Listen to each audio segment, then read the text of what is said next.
Hello प्यारे बच्चों, आप कैसे हैं? आइए आज आपका संस्कृत हिंदी क्लासेज में स्वागत है। मैं डी लाल लेक्चरर टीआरवी इंटर कॉलेज राठ हमीरपुर उत्तर प्रदेश से। उठो जागो और शक्तिशाली बनो और विघ्न बाधाओं पर विजय प्राप्त करो। इसी आशा और विश्वास के साथ आप अपने आलस्य का परित्याग करते हुए आइए आज आपका संस्कृत हिंदी क्लासेज में हम हिंदी कक्षा 12 खंड खा संस्कृत दिग्दर्शिका पाठ है और इस संस्कृत दिग्दर्शिका के पाठ 10वां, ये दसम पाठ अर्थात ये पाठ 10 में एक नया पाठ है जो पंचशील सिद्धांत का बताए गए हैं महात्मा बुद्ध जी के द्वारा। उन पंचशील सिद्धांतों के पाठ पर आधारित प्रश्नोत्तर कैसे पेपर में आते हैं, उन प्रश्नों के उत्तर कैसे आप देंगे, इस पूरे पाठ पर आधारित बहुत ही इम्पोर्टेंट ये प्रश्न हैं और इनको अपनी नोटबुक में लिखना है। इनको पूरी तरीके से अच्छी तरीके से तैयार करना है। इस पाठ से संबंधित आपकी 2 वीडियोस बनी हुई हैं। उनमें से पहले पार्ट में आपने संस्कृत का संदर्भ सहित हिंदी में अनुवाद, कठिन शब्दों का शब्दार्थ और व्याकरणात्मक टिप्पणी, इस पर आप इसके पहले अध्ययन कर चुके हैं। और ये जो आज का है, आज हम लोग अध्ययन करेंगे पंचशील सिद्धांत पाठ पर आधारित परीक्षा में कैसे प्रश्न पूछे जाते हैं और उनके उत्तर कैसे देते हैं। तो आइए पूरे मन के साथ, पूरे हर्षोल्लास के साथ, प्रसन्नता के साथ जुड़े हमारे साथ और संस्कृत दिग्दर्शिका की ये पंचशील सिद्धांत के पाठ पर आधारित प्रश्नोत्तरों का हम लोग अध्ययन करते हैं। चलिए तैयार हो जाएं, अपने नोटबुक ले लें और अपनी पेंसिल देखिएगा, आप नोटबुक ले लें, पेन ले लें और अपनी किताब खोल करके बैठें, मिलान करें और हम आपको बताते जाएंगे, उत्तर भी बताएंगे, प्रश्न भी बताएंगे, आप उस पर नोट भी करते चलेंगे। और आपने पाठ तैयार कर लिया है तो निश्चय ही प्रश्न भी आपको, प्रश्न के उत्तर अपने आप आपको याद भी होंगे, आपने तैयार कर लिया होगा, पहले भी आपको बता चुके हैं। तो आइए जुट चलते हैं। देखिएगा, ये पहला प्रश्न आपसे पंचशील सिद्धांत के पर आधारित ये पहला प्रश्न है आपसे। पंचशीलम इति कीदृशाः सिद्धांताः सन्ति। ये पंचशीलम इति ये पंचशील सिद्धांत कीदृशाः किस प्रकार के, सिद्धांताः माने सिद्धांत, सन्ति माने हैं, ये बहुवचन ना, अस्ति स्तः सन्ति, अस्ति माने है, स्था माने दो हैं और सन्ति माने बहुवचन है, ये सन्ति। अर्थात ये पंचशील सिद्धांत किस प्रकार के सिद्धांत हैं, कैसे इसको आपको बताना है। तो इसका उत्तर आपको कैसे बनाएंगे, पंचशीलम इति, ये जैसा है वैसा उतार लीजिएगा, पंचशीलम इति पूरा। कीदृशाः के स्थान पर आप लिखेंगे शिष्टाचार विषयकाः। क्या लिखेंगे, शिष्टाचार विषयकाः सिद्धांताः सन्ति, ये दोनों शब्द यथावत आपने उतार लिया। और प्रश्नात्मक शब्द के स्थान पर सिर्फ आपने क्या लिखा है, शिष्टाचार विषयकाः, बस ये। उसके बाद पूरे प्रश्न को आपने यथावत उतार लिया है। इसलिए इसको बनाने में प्रश्न का उत्तर देखिएगा, मेन शब्द आपने पंचशील सिद्धांत कैसे हैं तो आप बताएंगे शिष्टाचार विषयक सिद्धांत है। ये हिंदी में भी और संस्कृत दोनों में आपने बना लिया है और इसको अच्छे से तैयार कर लीजिएगा, अपनी नोटबुक में जरूर लिखिएगा। पूछे जाते हैं पेपर में, ऐसे ही प्रश्न पूछे जाते हैं, 4 नंबर के होंगे, एक प्रश्न आपका 2 नंबर का होगा, ध्यान रखेंगे। चलिए दूसरा प्रश्न, महात्मा गौतम बुद्धस्य पंचशील सिद्धांताः के सन्ति। महात्मा गौतम बुद्धस्य माने महात्मा गौतम बुद्ध जी के पंचशील सिद्धांताः, ये पंचशील सिद्धांत के माने कितने, सन्ति माने हैं, ये कौन कौन से हैं, ये के अर्थात के सन्ति, ये कौन से हैं तो आपको लिखना है।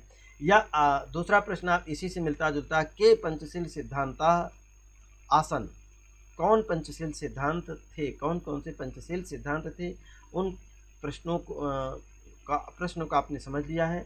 अब आपको देना है कि महात्मा बुद्ध के कौन से पंचशील सिद्धांत हैं, उनको आप वर्णित कीजिएगा। अहिंसा सबसे पहला क्या है, उत्तर देखिएगा, अहिंसा, सत्यम, दूसरा है अस्तेयम, तीसरा अप्रमादः और चौथा है ब्रह्मचर्य। ये 5 उनके पंचशील सिद्धांत के नाम से जाने जाते हैं और यही पंचशील सिद्धांत सन्ति माने हैं। आप याद कर लीजिएगा, पंचशील सिद्धांत अहिंसा, सत्यम, अस्तेयम, अप्रमादः, ब्रह्मचर्यम, ये तीनों शब्दों के चलिए माने भी आप जान लीजिएगा।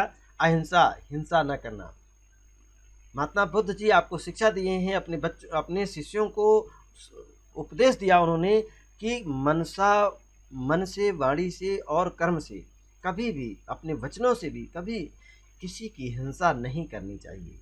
कभी ऐसे शब्दों का प्रयोग वाणी से ना करें या अपने कर्म से ऐसा न करें जिससे दूसरों की हिंसा हो, दूसरों को नुकसान पहुँचे। सत्यम, सत्य के मार्ग पर चलें, सन्मार्ग पर चलें, सत्य का पालन करें। अस्तेयम, चोरी ना करें। अस्तेयम शब्द होता है चोरी ना करना। बहुत से होते हैं काम चोर होते हैं, कुछ नाम चोर होते हैं, कुछ दाम चोर होते हैं, नाना प्रकार के ये चोर हैं। तो आप चोरी ना करें, आप आलस्य ना करें, आप पढ़ाई में चोरी ना करें। और इसी प्रकार से किसी भी क्षेत्र में हो, चाहे डॉक्टर हो, चाहे मास्टर हो, कोई भी एनीवन, सभी के बारे में है कि आपको चोरी नहीं करना चाहिए हमें। तो महात्मा बुद्ध जी ने बताया कि हिंसा नहीं करना है, अहिंसा, सत्यम, अस्त्यम अर्थात चोरी न करना, अप्रमादः, अप्रमादः का मतलब होता है लापरवाह होना। अप्रमादः, प्रमाद, आपको लापरवाह नहीं होना चाहिए, अर्थात असावधान नहीं रहना है, हमेशा अपने कर्म के प्रति सजग रहना है और सावधान रहना है। ब्रह्मचर्यम, ब्रह्मचर्य का पालन करना है, अर्थात समय से पहले आपको एक समय निर्धारित किया गया है, समय से पहले ब्रह्मचर्य का पालन करना है। इसको आप ध्यान रखेंगे, ब्रह्मचर्य का पालन करें। चलिए, यही पंचशील सिद्धांत है। इन पंचशील सिद्धांतों को याद रखें और पूछे जाएंगे, और इन्हीं के आधार पर आगे का प्रश्न है। तीसरा प्रश्न आपसे पूछा जा रहा है, बहुत सावधानी से आप सुनिएगा। महात्मा बुद्धस्य सिद्धांताः के आसन। महात्मा बुद्ध के सिद्धांत के माने कौन आसन माने थे, ये कौन से सिद्धांत थे उन महात्मा बुद्ध जी के? सेम प्रश्न है, दूसरा और तीसरा प्रश्न मिलता जुलता है। महात्मा बुद्धस्य, महात्मा बुद्ध जी के, देखिएगा यहाँ अस्यायः षष्ठी विभक्ति एक वचन होगा, और यहाँ बुद्धस्य में भी, यहाँ पर भी षष्ठी विभक्ति एक वचन है। सिद्धांताः बहुवचन शब्द है। तो कौन कौन से सिद्धांत हैं आपको बताना है। महात्मा बुद्धस्य सिद्धांताः, ये पूरे आपने उतार लिया है। के स्थान पर आप लिखेंगे अहिंसा, सत्यम, अस्तेयम, अप्रमादः, ब्रह्मचर्यम इति आसन। ये ब्रह्मचर्य यही उनके सिद्धांत थे। के आपको हटा देना है, बाकी ये तीनों शब्द यथावत उतार करके रख देना है। अहिंसा, सत्यम, अस्तेयम, अप्रमादः, ब्रह्मचर्यम, ये 5 सिद्धांत। इन 5 सिद्धांतों को आप याद कर लें। चलिए, इसके बाद कुछ और प्रश्न हैं। आप इन प्रश्नों को तैयार कर लिए हैं, निश्चय आपको ये याद भी हो गए हैं, और बहुत आपको अच्छा फील कर रहे होंगे कि जब आपको प्रश्न दिए जाएं और उन प्रश्नों के उत्तर अगर आपको आसानी से आ जाते हैं तो निश्चय एक मन में विशेष उल्लास और प्रसन्नता का अनुभव होता है। तो पाठ के ये प्रश्न बहुत ही सरल रहे हैं, बहुत आसानी से आपने समझे हैं, और कुछ प्रश्न आपके रह गए हैं, आइए उनको भी देखते हैं। बहुत इंपॉर्टेंट प्रश्न है ये आगे। क्रमेण के, देखिएगा, क्रमेण के पंचशील सिद्धांताः भवन्ति। ये क्रमेण अर्थात क्रम से कौन कौन से पंचशील सिद्धांत हैं उनको आपको बताना है। कौन कौन से पंचशील सिद्धांत भवन्ति माने होते हैं। पंचशील सिद्धांताः क्रमेण, क्रम से। आप क्या बताएंगे क्रमेण का? क्रम से। अहिंसा, सत्यम, अस्तेयम, अप्रमादः, ब्रह्मचर्यम इति भवन्ति। अर्थात पंचशील सिद्धांत क्रमशः अहिंसा, किसी की हिंसा न करना, सत्यम, सत्य का पालन करना, जो नियम कानून आपको बनाए गए हैं उन नियम कानूनों का आप सत्य, ईमानदारी से आप उसका पालन करें, यही सत्य है। सत्यम, सत्य का पालन करें। अस्तेयम, चोरी ना करें। अप्रमादः अर्थात लापरवाही न करें, सावधान रहें, असावधान न रहें। ब्रह्मचर्यम, ब्रह्मचर्य का पालन करें। इति भवन्ति, यही पंचशील सिद्धांत है।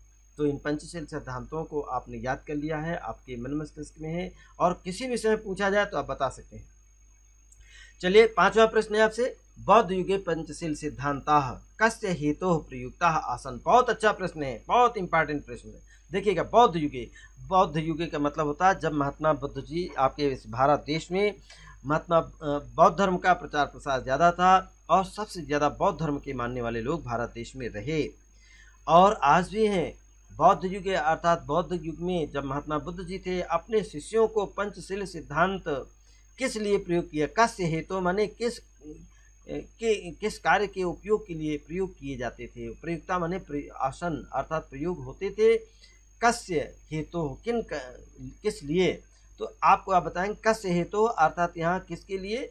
वैयक्तिक जीवनस्य, व्यक्तिगत जीवन के उत्थान के लिए। अर्थात ये बौद्ध युग में पंचशील सिद्धांतों का जो प्रयोग करते थे लोग, वो व्यक्तिगत जीवन के उत्थान करने के लिए, उन्नति करने के लिए प्रयुक्तासन प्रयोग किए जाते थे।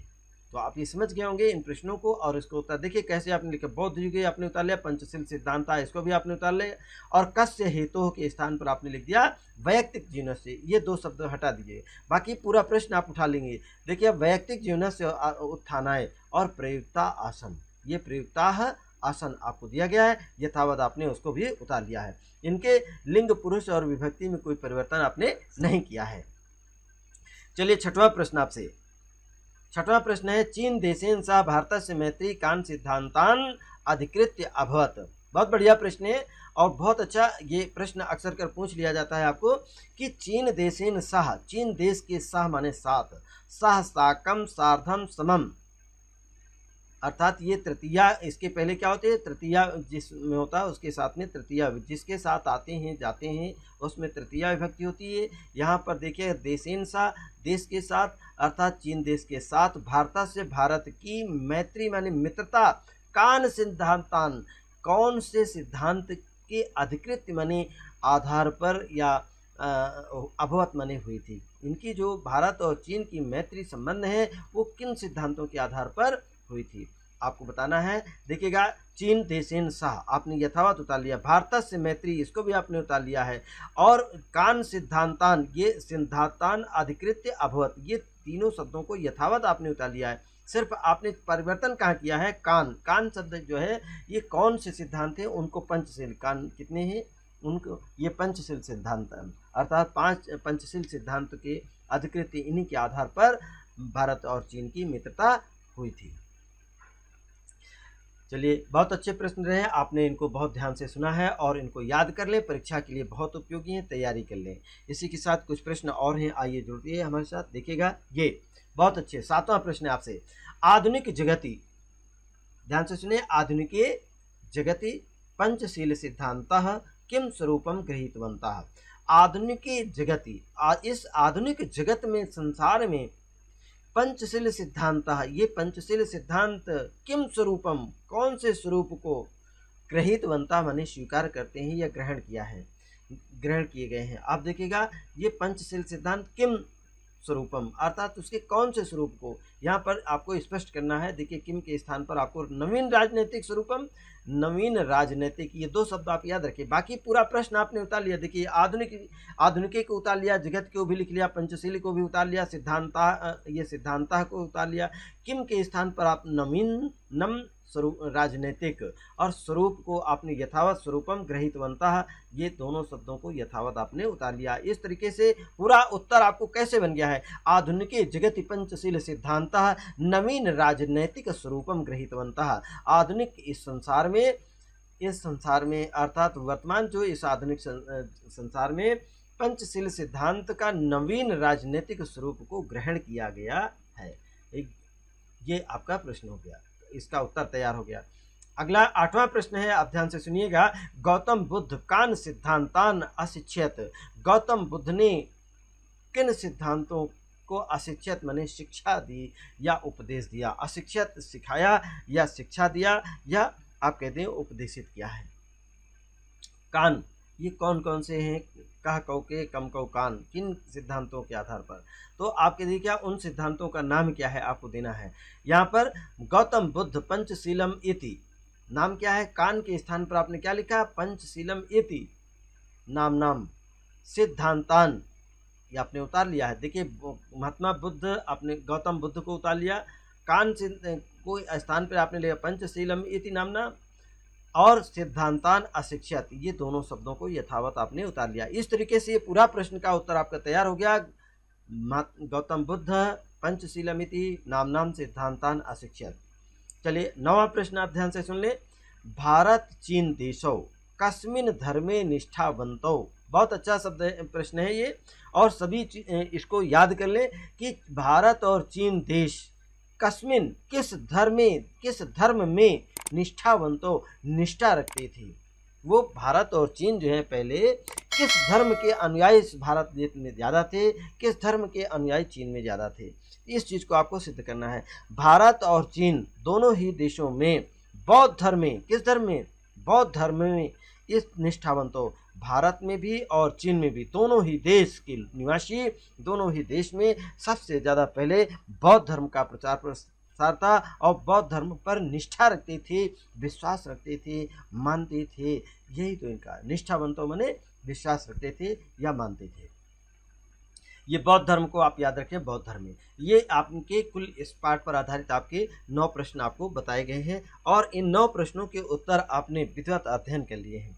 इनको अपनी नोटबुक में उतार लीजिएगा, लिख लीजिएगा और याद भी कर लीजिएगा। और वीडियो भी अगर आप देखते रहेंगे, सुनते रहेंगे तो आपको उच्चारण आ जाएगा। अगर आप ऐसे ही पीडीएफ पढ़ेंगे तो पीडीएफ पढ़ने में आपको असुविधा वहाँ पर होगी, क्योंकि संस्कृत की जो उच्चारण हैं वो कुछ थोड़े से आप इनको प्रयोग में ना होने के कारण कुछ कठिन से प्रतीत होते हैं। इसलिए आप इस वीडियो को जब सुनेंगे तो एक एक शब्द को अच्छे से उच्चारण किया गया है और ये उच्चारण करना भी आप सीख जाएंगे। और इसको जब आप सुनते रहेंगे ना तो जो आप सुनेंगे, जैसा आप सुनेंगे, जैसे आप कोई गाना सुनते हैं ना तो गाना सुनते सुनते गाना गाने लगते हैं, गुनगुनाने लगते हैं, उसी तरह बोलने लगते हैं।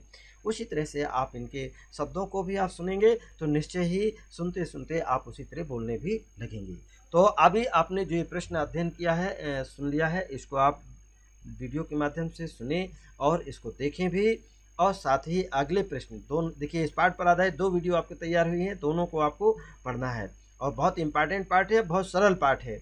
इसमें शायद कहीं आपको कठिनाई महसूस होती है, आपको समझ में नहीं आता है, या आपको इसमें कहीं किसी शब्द का माने, शब्दार्थ या उसकी व्याकरण नहीं सिद्ध हो पाई है। आप हमें व्यक्तिगत भी कॉल कर सकते हैं या कमेंट बॉक्स में आ जाइएगा, वहाँ पर नोट करिएगा, पुनः आप पूछिएगा, हम आपको बताएंगे। ठीक है, इसी आशा और विश्वास के साथ आप खुश रहें, प्रसन्न रहें और शुभकामनाओं के साथ कल फिर मिलेंगे अगले पाठ में। अगला पाठ है आपका दूत वाक्यम। कौन सा पाठ है? ये दूत वाक्यम नामक पाठ है। सभी बच्चे इस दूत वाक्यम पाठ को एक बार घर में पढ़ने का प्रयास करिएगा और जो शब्द नहीं आते हैं, कहीं कठिनाई होती है, आप उसको टिक कर लीजिएगा और पूछिए उसको। ऑनलाइन क्लासेज जब आपसे लेते हैं आप उसमें पूछेंगे हमसे। ठीक है, तो इसी के साथ आज की क्लास ये समाप्त होती है। आप अपना ख्याल रखें, खुश रहें, प्रसन्न रहें और यदि आपको ये वीडियो अच्छी लगी हो तो ज़रूर इसको सब्सक्राइब करें, इस लाल बटन को ज़रूर दबाएं ताकि आपको सबसे पहले ये वीडियो मिल जाया करे। ठीक, धन्यवाद। कल फिर मिलते हैं। नमस्कार।